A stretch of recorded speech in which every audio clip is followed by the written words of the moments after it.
बिस्मिल्लाहिर्रहमानिर्रहीम अस्सलाम वालेकुम। लॉ रिकॉर्डर पाकिस्तान के एक और लाइव सेशन के साथ मैं हूं आपका host Salman Ahmed. I'll be conducting this interview mainly in English. We'll try to make it bilingual as well at sometimes for the general public. So Mhm. today our guest here is a very special lady, the superwoman, uh, who has just made wonders in the field of law. She's actually visually impaired, but she's a criminal barrister, and she has uh, done her graduation from Brunel University, London, and she has also completed her recently LLM from the University of Law. Rest we'll ask from her, Miss Haleemah Farooq. Ma'am, welcome to the show. Thank you so much. Assalamu alaikum to everyone. And, thank you so much for inviting me. I was really happy to hear from you on LinkedIn and really, really happy to be here. Thanks so very much, ma'am. So, ma'am, we would actually like to know about you from yourself. So, kindly Mhm. please let us know about your family background, why you chose this. Yep, of course. So I live in the UK and I went to school here and university here. Um, I am I'm visually impaired. So what that means is I come under everything to do with being blind. So I'm known as legally blind because I don't have enough eyesight to not be to see, if that makes sense. So you know how some people would wear glasses that can correct their eyesight, glasses can't correct my eyesight. um so if I do a little demonstration, अगर आप अपनी आंखों के ऊपर hand रखो, अपनी right I के ऊपर एक हाथ रखो और फिर लेफ्ट आई के ऊपर दूसरा हाथ रखो, मगर लेफ्ट आई के ऊपर थोड़ा सा gap, that's how much eyesight I have, but probably even less. And I've had the same eyesight since I was born, but it wasn't because I have eyesight. I was able to sort of do everything, and my mum didn't realize that I had something wrong with my eyes until I was about 3 years old. And this is a funny story actually, because I was in Pakistan when it happened. um, मैं अपने नाना अबू के घर में थी और मैंने अपने school के लंच के पैसे मैंने ज़मीन पे गिरा दिए थे। और ऑब्वियसली हम सबको पता है कि पाकिस्तान के घर बहुत शानदार हैं और उनके ज़मीन भी बहुत शानदार है, तो ज़मीन के ऊपर डिफरेंट पैटर्न्स होते हैं और डिफरेंट कलर्स होते हैं, तो मुझे अपने पैसे नहीं नज़र आ रहे थे, तो मैं अपना हाथ ऐसे इस्तेमाल करके ढूँढने की कोशिश कर रही थी। और फिर मेरे नाना अबू उधर खड़े होके मुझे देख रहे थे और बोल रहे थे कि इसकी आंखों में कोई कमजोरी है, क्योंकि पैसे बिल्कुल सामने पड़े हुए हैं और इसे नहीं नजर आ रहे। तो फिर वो मुझे मेरी अम्मी कराची से है, तो फिर वो मुझे कराची के हॉस्पिटल में लेके गए थे और उधर उन्होंने कंफर्म किया था कि she has a visual impairment, तो बेहतर होएगा कि आप इनके साथ दोबारा इंग्लैंड चले जाएं और उधर की हॉस्पिटल में इनका इलाज करें। तो इलाज तो हो नहीं सकता, क्योंकि जो मेरी आई कंडीशन है वो डॉक्टरों को नहीं पता कि मेरी आई साइट इतनी कम कैसे हुई है। मेरी अम्मी और फैमिली भी उनके भी टेस्ट हुए हैं, मगर it's not genetic. I am the only person in my family that has this condition. So इलाज के तौर पे कुछ हो नहीं सकता, क्योंकि ना उनको पता है कि कैसे हुआ है, उनको ये भी नहीं पता कि क्या है। और मुझे बताया गया है कि शायद फ्यूचर में मैं अपनी पूरी नज़र लूज़ कर सकती हूँ।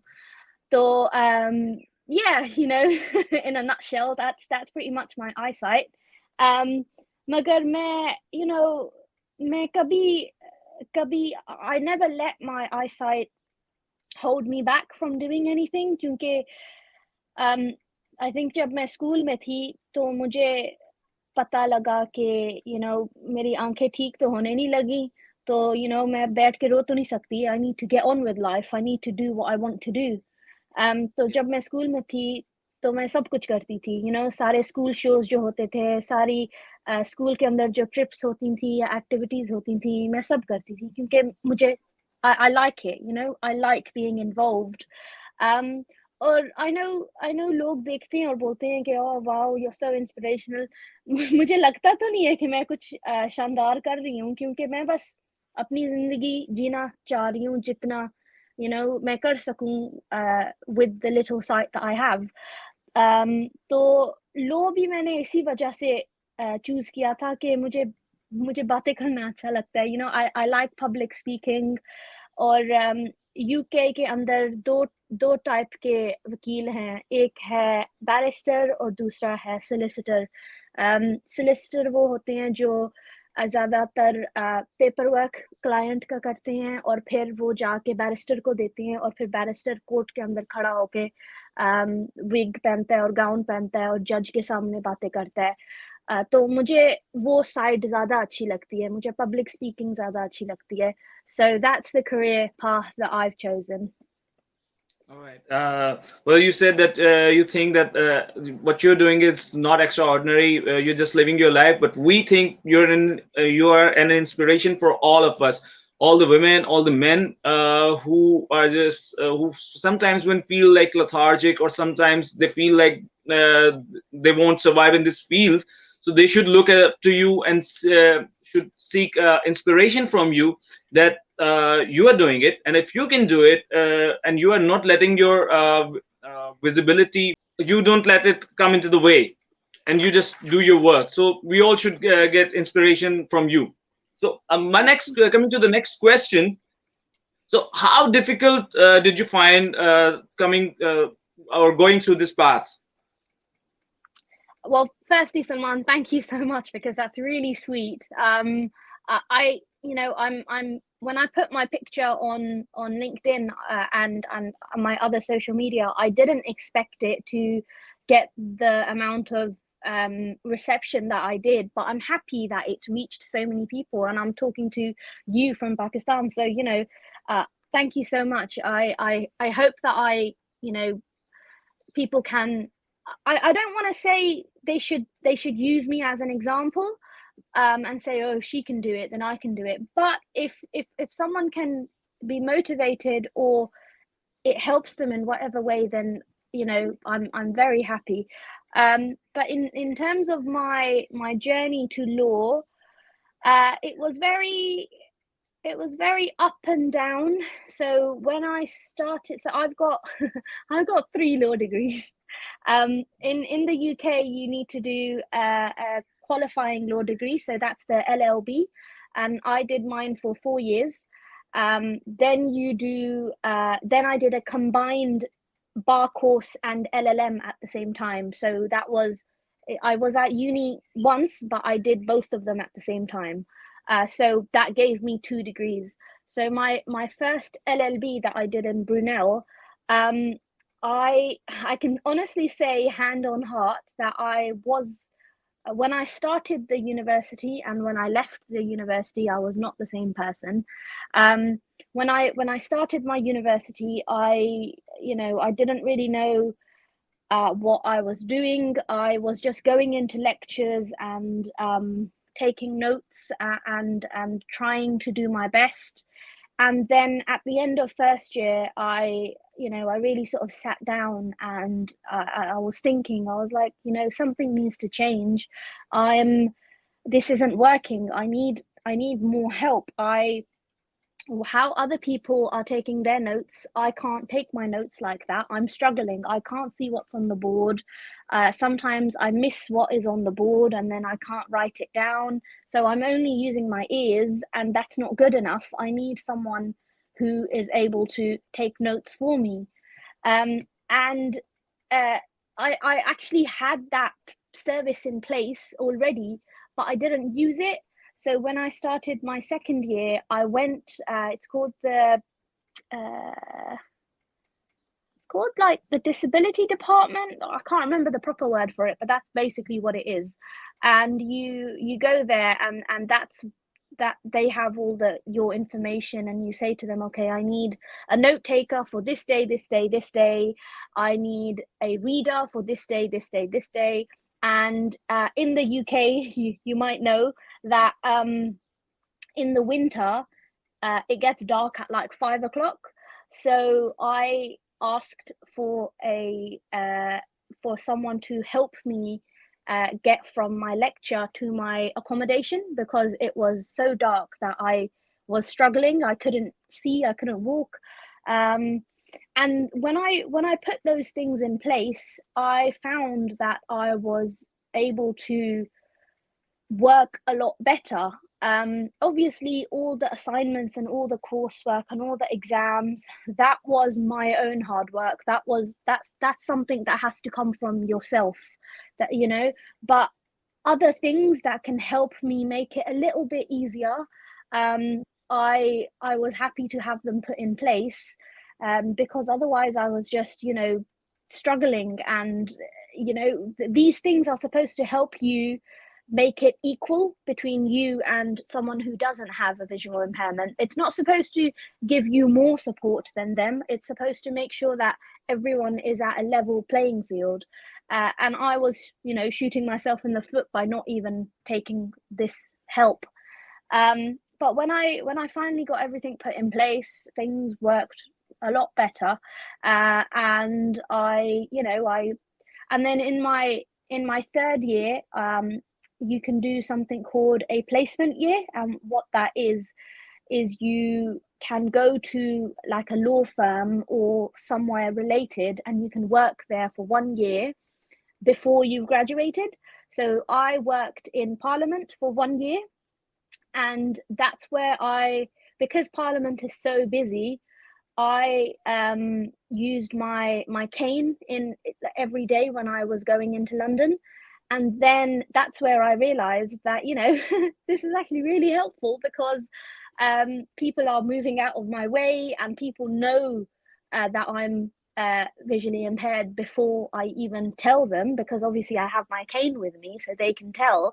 And I found it so useful that when I went back to university in my fourth year to complete my LLB, that's when I started using my cane full time. That's when I made the decision that I'm going to start using it from now on. And my fourth year was just amazing.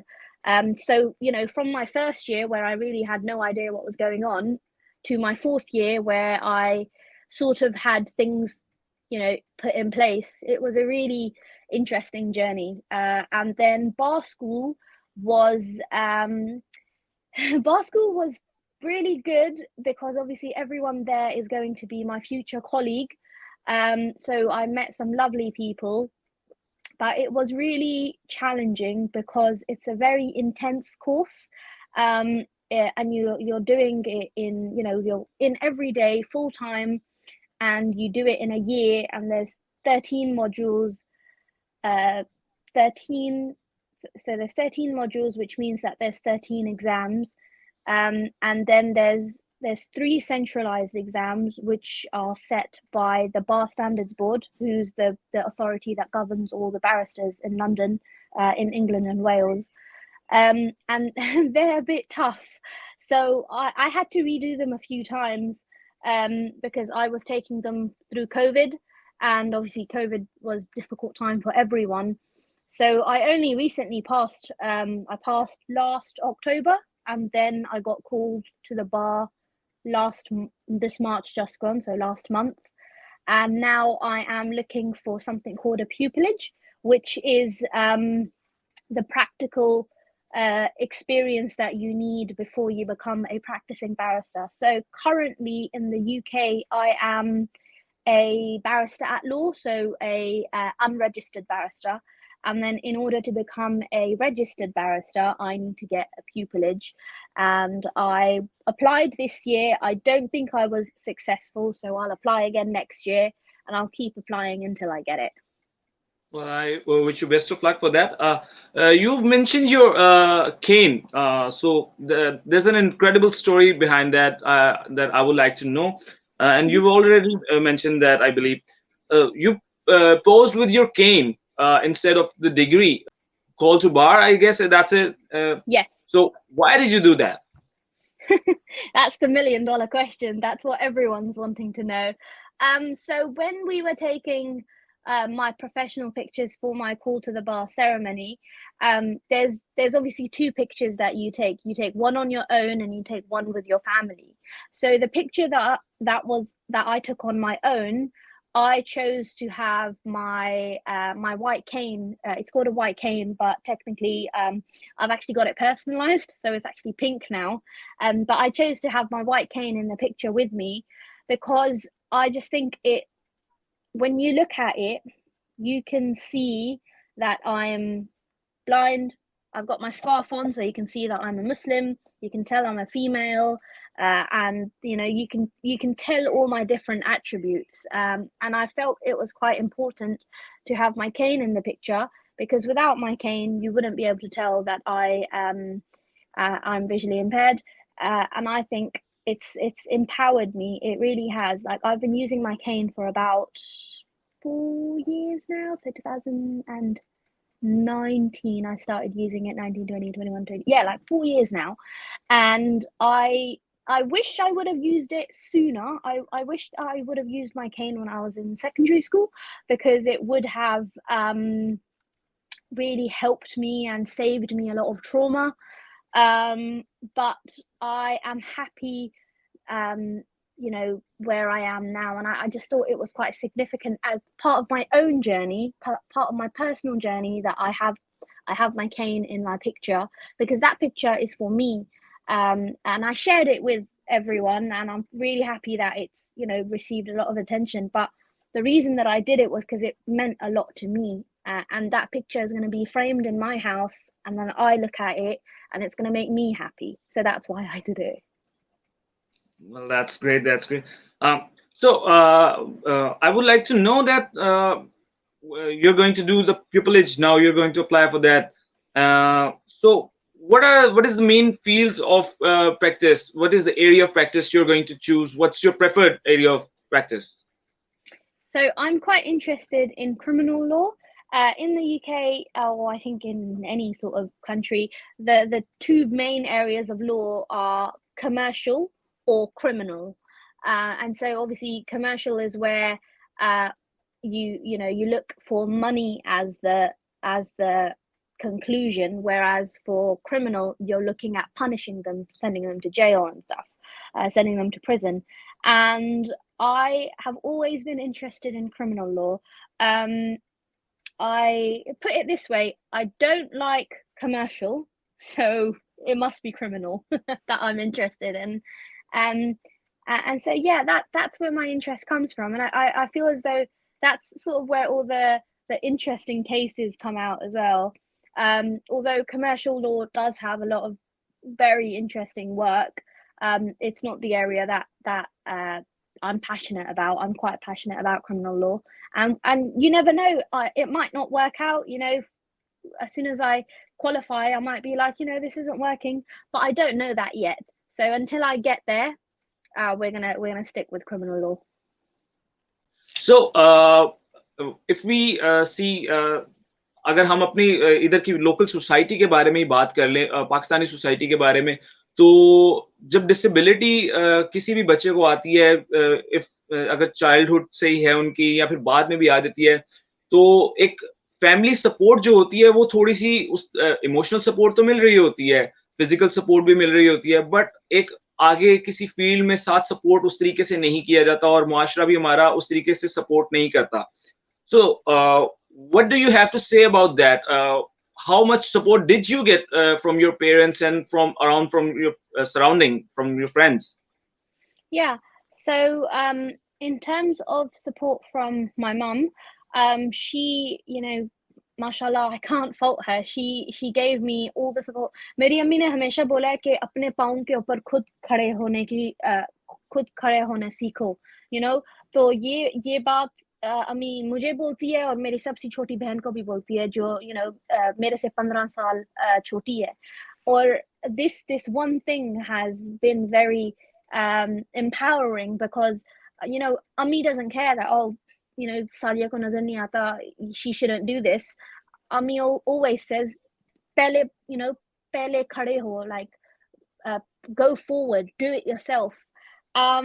मगर मैंने और अल्हम्दुलिल्लाह मेरे बहन भाई भी बहुत अच्छे हैं. पहले जब मैं थोड़ी छोटी थी तो उन्हें इतना समझ नहीं आता था कि मुझे सही से नज़र नहीं आता, तो वो इसलिए वो बैड एटीट्यूड नहीं था कि सादिया तू ठीक है, वो नहीं बोलते थे, मगर आई थिंक उन्हें जितना मुझे एजुकेशन मिली है उतना फिर मैं उनके साथ शेयर करती हूँ, फिर वो मेरी तरफ से देखते हैं कि बोलते हैं yes okay. But I think in Pakistani and South Asian culture, so Pakistani हो गए, बांग्लादेशी हो गए, इंडियन हो गए, वो डिसेबिलिटी के बारे में ज़्यादा बात नहीं करते हैं. और ये बहुत बुरी बात है, क्योंकि आप जो बंदा फिर बात करना चाहता है वो नहीं कर सकता, क्योंकि कोई और उनने नहीं देखा जो उनकी तरह लगता है, उनकी तरह है.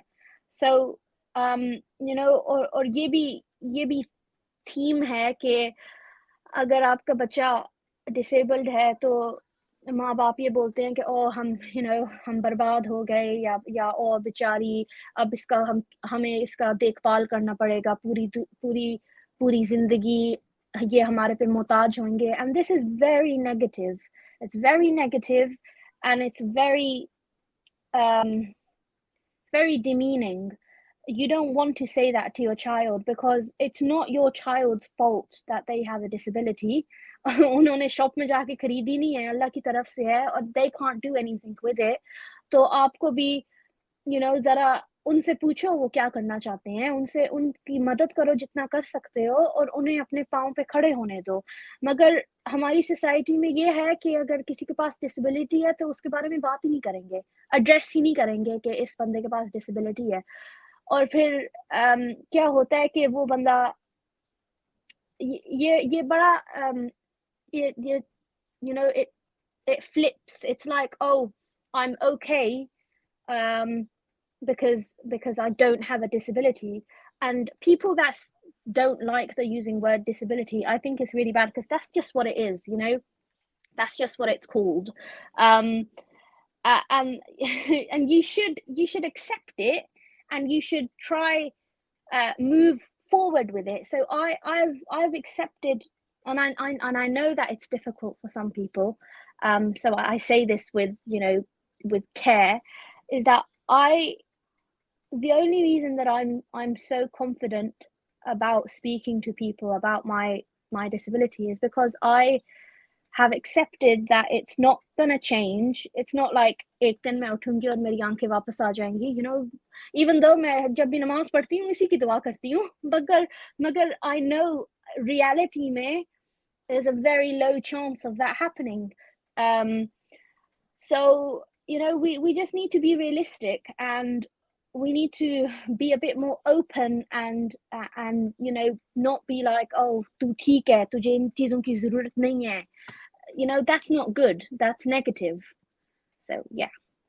If you would get a chance to make changes to the system and to the society's to change the society's mindset regarding all this, or maybe in the legal field, what would you change? I don't know. I don't know whether I would change anything, but I think it's really important for people to be educated on other people's lives. So whether that be someone has a disability, or whether that they are from a different area, we should all be respectful. Islam हमें सिखाता है कि किसी का मजाक नहीं उड़ाना चाहिए, no matter what they are. अगर वो कुछ हैं जो आपका मजहब आपको नहीं सिखाता, इसका ये नहीं मतलब कि आप उनका मजाक उड़ाओ, because हमारे रसूलुल्लाह सल्लल्लाहु अलैहि वसल्लम ने ये भी हमें सिखाया है कि किसी का मजाक नहीं उड़ाना चाहिए.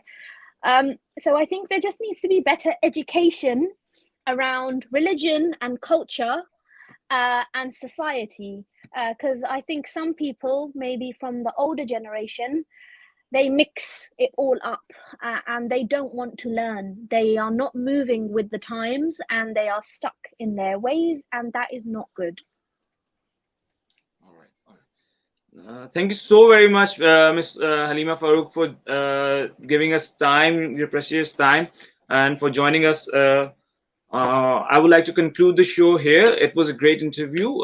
You have let us know about your difficulties and about your journey and the hurdles you faced during this journey. It's quite motivating and inspirational. Thank you so Thank you very so much. much for having. Thank you for having me. Honestly, thank you.